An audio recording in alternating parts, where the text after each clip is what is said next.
What's going on, guys, and welcome back to another episode of Career Mode. This is episode number 65. And we start today's episode off with some player training here, and as you can see, Ruben Loftus-Cheek has grown to a 78 overall, so that's great to see. And also, I had to show you this news article as well, as I found it really funny. Rayo Vallecano fans question manager's choice, and the fans have been heard chanting, "What a waste of money," in regards to Austin's recent performances for his new side. I just found that really funny, and I had to share that with you guys. But still, we take on Real Madrid for the first game of today's episode here in the Champions League group stage. We're at the halfway stage right now. 3 games have been played, and we are top of Group C with 7 points. Bayer Leverkusen have 5, and Real Madrid just have 2 after 3 games. They need to get it sorted ASAP, and they need to start right here against us at Vicarage Road. Also as well, guys, I do want to say apologies for this video being a little bit later than usual today, and also if I sound terrible, that's because I feel terrible.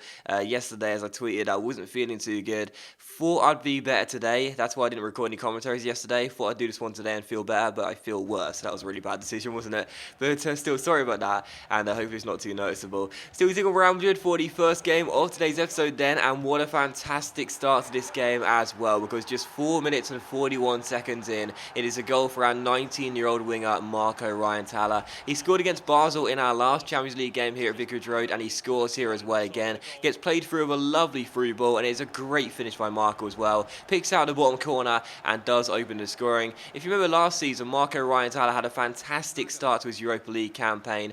Scored, I think it was 4 or possibly even 5 goals in the group stage, and was really impressive in Europe, and he seems to be doing it again as well. He was great against Basel, getting the goal in that game to make it 1-0 at that stage, and as well here you can see as well, 10 minutes in, had a great chance to get his first assist of the game, but Inaki Williams completely messes up that header and puts it wide of the post, where I think he really should have at least hit the target. But it was still 1-0 to Watford in the 28th minute here. Round just started putting some pressure on, had a couple of corners. Ronaldo's one here, finds Sergio Ramos' head, but he goes wide of the post and behind for a goal kick, so still 1-0. But Marco Ryan-Tala was having a great start to this game, and the game plan in this game was simple. Get the ball to Marco, because Dani Carvajal just did not know how to guard the guy. He was literally just getting skinned time after time after time again. He then takes it around Ramos before putting a cross in. Casilla gets it away, and Klein's half volley goes way over the bar and probably over the stand as well. So still 1-0 to Watford, but in the first half, as you can see, we may have lost the possession battle, but we'd had one more shot, and I felt we were playing pretty well, to be honest. And in the second half as well, not much happened for the first 10-15 minutes, but after that, we once again managed to find Marco Ryan-Tala many times, and he just kept on putting the pressure on Dani Carvajal, and the right back just could not defend against him at all. He drills in his cross towards Inaki Williams here, and again, just like in the first half, he does pick out the number 15, who should be doing better, as he can't hit the target, and it's still 1-0. But Real Madrid just did not put much pressure on us in this game at all, until later on when Benzema goes down the right-hand side here. He gets himself inside and finds Jesse Rodriguez. The shot is saved by Butland, and at the far post, Sergio Ramos, who came forward with his attack, turns it in, but we are saved by the linesman's flag, and Real Madrid are denied an equalising goal by the assistant on the far side. So Ramos turns the ball in after this shot was well saved by Butland, but as you can see, he was standing in an offside position. So correct decision there, and it is still 1-0, but Real Madrid just did not do enough in this game. They really weren't urgent enough with their play, and later on in the game, as Real Madrid were chasing the equalising goal, they started bringing bodies forward here, and that left them exposed at the back, and we went in search of a second goal on the counter-attack here, and we get it as well, 8 minutes before the end.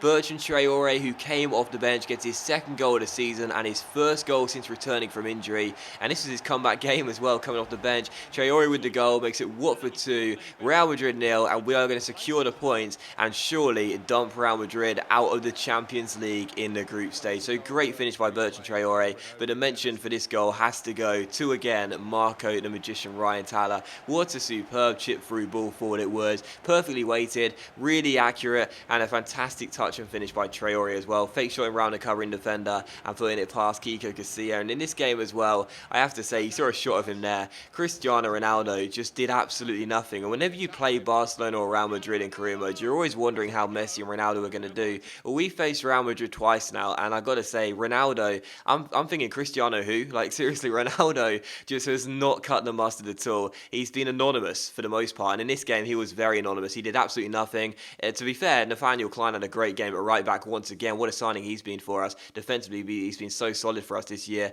Klein was great, but maybe we're seeing one superstar fade and another one rise in the name of Marco Ryan Tyler, because Ryan Tyler in this game was just unbelievable. And if you remember when we signed Ryan Tyler to our academy, I don't know why I'm bringing this up because I'm embarrassed of myself here, but I said that I wasn't convinced by this guy and I wasn't sure he was going to succeed for us. I said something along those lines anyway. I said I wasn't really rating him anyway, something like that. And you guys pointed out, telling me about the training and saying that academy players do typically come out a little bit lower this year, and I just need to be patient and whatever. But I was thinking, nah, I just don't like this guy at all, man. I'm not really fancying the name of Marco Ryan Tyler. I don't think he's going to do too much for us. But you guys, you knew what you were talking about, didn't you? All of you guys that kept on trying to prove me wrong and saying, don't worry about it, he'll still be a star, he'll still be that future star that you brought from the catalogue. Yep, you guys have called it completely right, and I got it wrong. But I'm glad I got it wrong, and I'm glad you got it right, because Marco Ryan Tyler is definitely a star in the making. What a fantastic performance. He literally made Danny Carvajal and Sergio Ramos in that game look like, I don't know, just non-league standard players. They were just terrible. They could not guard Ryan Tyler, who had an absolutely superb man of the match performance. So final score was Watford 2, Real Madrid 0. And as you'll see by the league tables here as well, in the Premier League right now we are in second place, 23 points, still the only undefeated side in the Premier League so far, 2 points behind the leaders Manchester United. The concern again is the draws, 6 wins but 5 draws out of 11 games, really not too good to see, but either way hopefully get sorted soon. And also in the Champions League as well, after that win against Real Madrid, as you can see, we have already guaranteed a place in knockout stages with 2 games to go. I mean, that is just unbelievable. I mean, that's just unbelievable. I just said it right there. It's unbelievable. We have guaranteed a place in a round of 16 with 2 games to spare in this really tough group. And those 2 wins against Real Madrid, away at the Bernabeu and there at Vicarage Road as well. I mean, it's just incredible, man. Like, coming into this group, I was thinking, how are we going to do in this Champions League group? We've got Basel, who have a good record against the English sides. We've got Bayer Leverkusen, a very decent German side, and Real Madrid, of course. They don't need much explanation on their own. They're a really good side, despite what happened on Sunday, that 4-0 defeat in real life. Everyone knows they're a really strong side. But, I cannot believe how, I wouldn't say routine it's been for us, because we struggled in the game against Bayer Leverkusen away.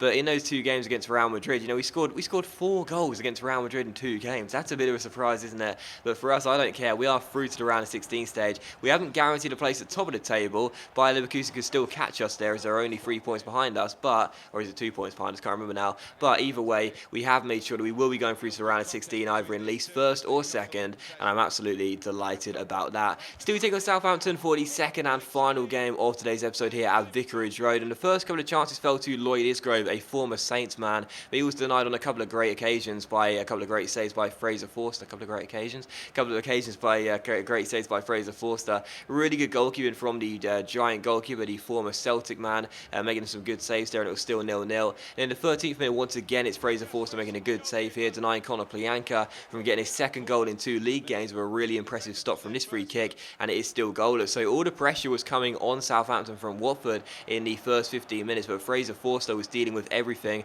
Mario Balotelli goes pretty close there, that shot going just wide of the post and behind for a goal kick. Still searching for a goal in a few games now, Mario Balotelli as well. Had a red hot start to the season, now he's gone 3 or possibly even 4 games without one, which is a bit frustrating, but still 0-0 as things stood. Southampton had their first chance of the game there, but Butler made a really good save and it was still goalless. And 6 minutes before the break, another good chance for the Saints. Marvin Emnes gets forward to shoot, puts the shot wide of the post and behind for a goal kick. They had another chance just before the break here as Cedric and Emnes stood over this free kick. Emnes goes for goal, puts the shot off target and behind for a goal kick, and as you can see at half time it was still 0-0. There had been 15 shots in the first half and 9 of which were on target. We'd have 9 in the first half and 7 on target, but we just couldn't get the ball past Fraser Forster. We had another chance to do that 2 minutes after the restart. Balotelli goes down the right hand side, takes it around our former right back Juan Fran, slides it inside towards Bertrand Traore, but once again it's another impressive save by Fraser Forster. A really good save by the Giant as he spreads his body and keeps it at 0-0. 0-0. And in the 65th minute, it became evident that Southampton were happy with the draw in this game. They started putting men behind the ball. I couldn't really break them down.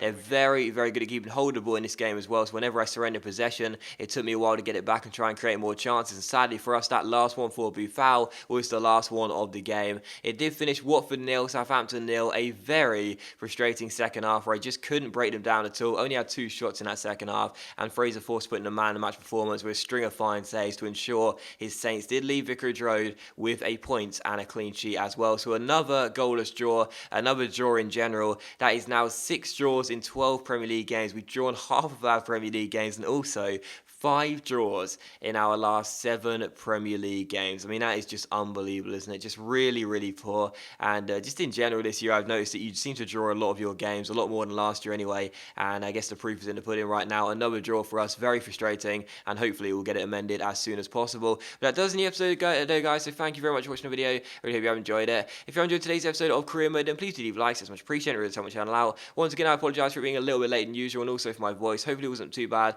But hopefully you enjoyed the video regardless. If you have, then please do leave a like. And I'll see you for the next episode of Career Mode very soon.